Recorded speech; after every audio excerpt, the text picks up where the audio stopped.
పలాసను జిల్లా కేంద్రంగా ప్రకటించాలని కోరుతూ డిమాండ్ చేస్తున్న రాజకీయాలకు అతీతంగా ఒకే వేదికపై ఉద్యమిస్తున్న నేతల దృశ్యం. సభ అధ్యక్షత దువ్వాడ శ్రీధర్ బాబు ప్రసంగించిన వారిలో డాక్టర్ దువ్వాడ జీవిత ఈశ్వరరావు, సిపిఎంఎల్ లిబరేషన్ నేత వంకల మాధవరావు, ఎన్జీఓ సంఘం అధ్యక్షులు బోనిన గోపాల, ఏపీడబ్ల్యూజేయు సభ్యులు ధనేశ్వర మహారాణా, ప్రజా గాయకుడు, పలు ప్రజా సంఘాల నేతలు, మేధావులు, విద్యార్థికులు పాల్గొన్నారు. ఉద్దానం పేరుతో పలాస కేంద్రంగా జిల్లాను ఏర్పాటు చేయాలని అత్యధికులు అభిప్రాయపడ్డారు.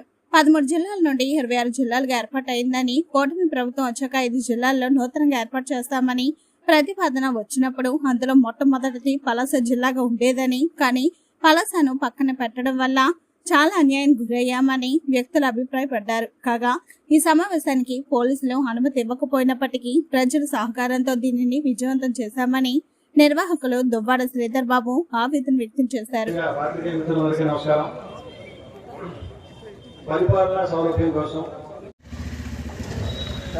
అందరికీ వందనాలు. ఈ కార్యక్రమానికి ముందుండి నడిపించడానికి ఒక 10 రోజుల వ్యవధిలో ఒక నిర్వహణ కమిటీ లాంటిది ఏర్పాటు చేసుకొని వందల వేల నుండి లక్షల సంఖ్యలో రోడ్ల మీదకి వచ్చి ఉద్దానం జిల్లా పలాస కేంద్రాన్ని సాధించుకోవాలి, సాధించుకుని తీరాలి. అందుకు మనందరం కంకణబద్ధం కావాలి. దీనికి నిర్మాణయుతంగా స్టెప్ బై స్టెప్ మనం వెళ్ళాలి. ఫస్ట్ దీనికి ఒక అందరినీ కలుపుకొని రాజకీయాలకు అతీతంగా మేధావర్గాన్ని ముందు పెట్టి ఒక కమిటీని ఫార్మేషన్ చేసి అందులో అందరినీ ప్రాధాన్యత ఇచ్చి వాళ్ళతో చర్చించి కార్యాచరణ రూపొందించి ముందుకు సాగాలి. ఉద్దానం జిల్లాను పలాస కేంద్రంగా ఉద్దానం జిల్లాను సాధించుకుందామని చెప్పి తెలియజేస్తూ ఆ ఆచరణలో ఏ రకమైనటువంటి పిలుపులు వచ్చినా ఆ పిలుపుల్లో మేమందరం మా సంస్థగా మా ప్రజా సంఘాలుగా అందరం భాగస్వాములు దీంట్లో ముందు వరుసలో ఉంటామని చెప్పి తెలియజేస్తూ మీ దగ్గర సెలవు తీసుకుంటాం. అనేదానికంటే మనం గంజాం జిల్లాలో ఉన్నాం, తర్వాత విశాఖపట్నం జిల్లాలో 1950 వరకు ఉన్నాం, 50 తర్వాత శ్రీకాకుళం జిల్లాగా ఉన్నాం. ఇవాళ జిల్లాల విభజనకి అవకాశం వచ్చింది గనక పాలకులే స్వయంగా లిస్ట్ లో పెట్టు ఉన్నారు గనక శ్రీకాకుళం జిల్లా అనేది ఇవ్వాలి.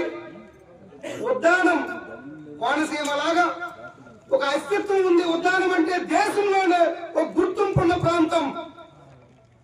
ప్రపంచానికే తెల్ల బంగారాన్ని పరిచయం చేసిన ఉద్దానం అనే ఒక బ్రాండ్ ఉన్నటువంటి పలాస ప్రాంతం. ఉద్దానం జిల్లాగా పలాస కేంద్రంగా ఉద్దానం జిల్లాని ఎస్పీ గారు ఎట్టి పరిస్థితుల్లో కార్యక్రమం చేయకూడదు అని ఇబ్బందులు పెట్టారు.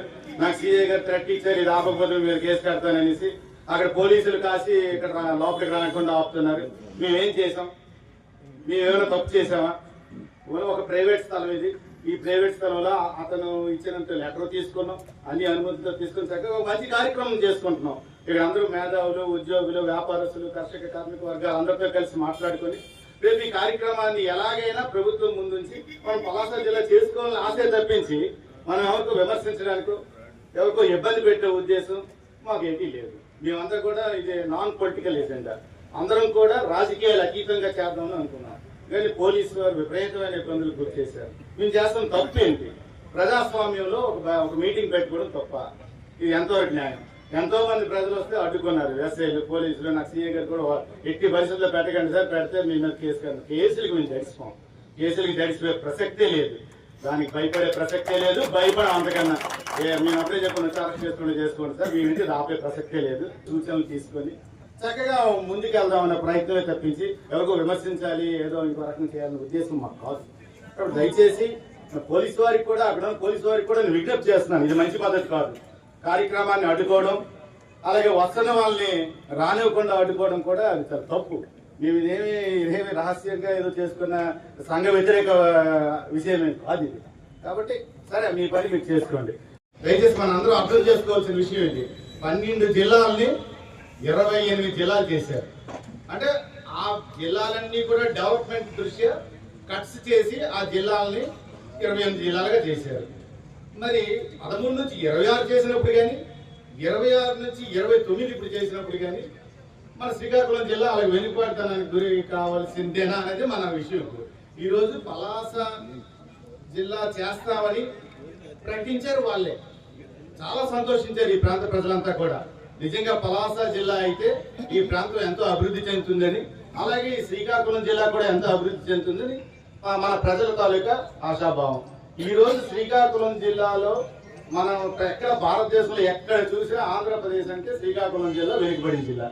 ఈ వెనుకబడిన జిల్లాని ఎందుకు మీరు రెండుగా చేస్తే మేము లాభపడతాం? మీరే అన్నారు చేస్తామని, ఎందుకు చేయలేకపోయారు?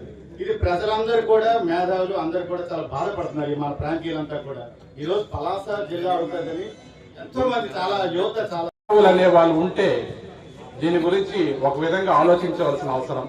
నేను ఇప్పుడు శ్రీకాకుళం జిల్లా నుంచి, జిల్లా హెడ్ క్వార్టర్ నుంచి చూస్తున్నానండి.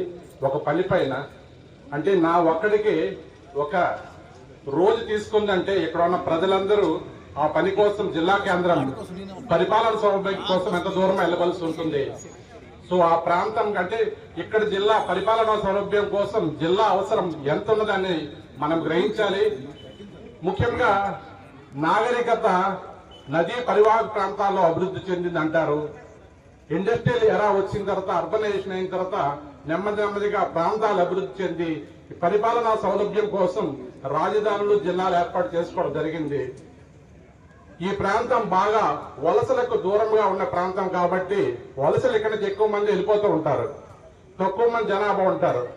పలాస అనేది మనము కోవిడ్ టైంలో చూస్తే తెలుస్తుంది. కోవిడ్ లో జిల్లా కేంద్రంకి ఎక్కువ మంది హాస్పిటల్కి వెళ్ళేవాళ్ళు. అదే ఇక్కడ జిల్లా ఉంటే ఆ పరిస్థితి ఉండేది కాదని నేను దగ్గరగా గ్రహించిన చాలా అంశాలు ఉన్నాయి. ఎందుకంటే చాలా అవసరం. జిల్లా వస్తే పరిపాలనతో పాటు రోడ్ ఇన్ఫ్రాస్ట్రక్చర్, విద్య, వైద్యం, సాగునీరు, తాగునీరు, మౌలిక వసతులు, వాటితో పాటు ఉద్యోగ అవకాశాలు, ఐఏఎస్లు, ఐపీఎస్లు వస్తూ మన దగ్గరలో ప్రస్తుతం చూడండి, నాకు తెలిసిన నిక్కర్ వేసుకుని చూస్తున్నా ఇప్పటికీ ఫ్లైఓవర్ కన్స్ట్రక్షన్ కాలేదు. అదే ఇక్కడ రాజధాని ఉంటే అట్లాంటివన్నీ అయ్యండి. ఈ ప్రాంతంలో నాకు తెలిసి కిడ్నీ మహమ్మారి చాలా రోజులు బట్టి పట్టి పీడిస్తుంది.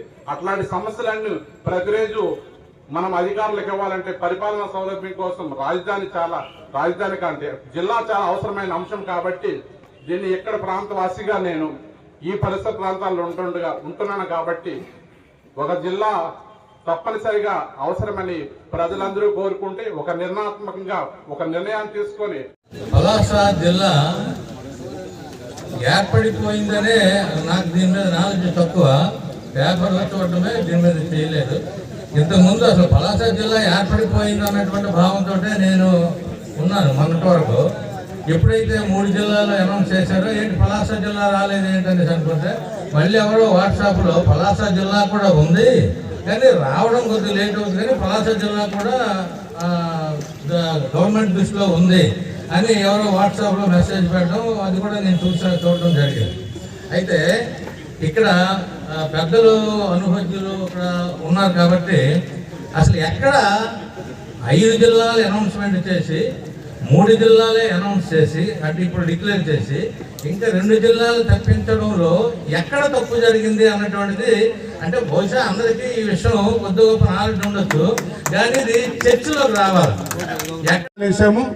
మహావృక్షమై జిల్లా సాధించే వరకు మేధావి వర్గమందరూ ఏకమై పార్టీలకు అతీతంగా ఖచ్చితంగా భావి తరాల కోసం జిల్లాను ఏర్పాటు చేద్దాం.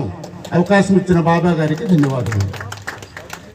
సోషల్ మీడియాలో స్టేటస్లో అందరూ పెడుతున్నారు కానీ లైవ్లో వచ్చి మాట్లాడాలంటే గట్స్ ఉండాలి.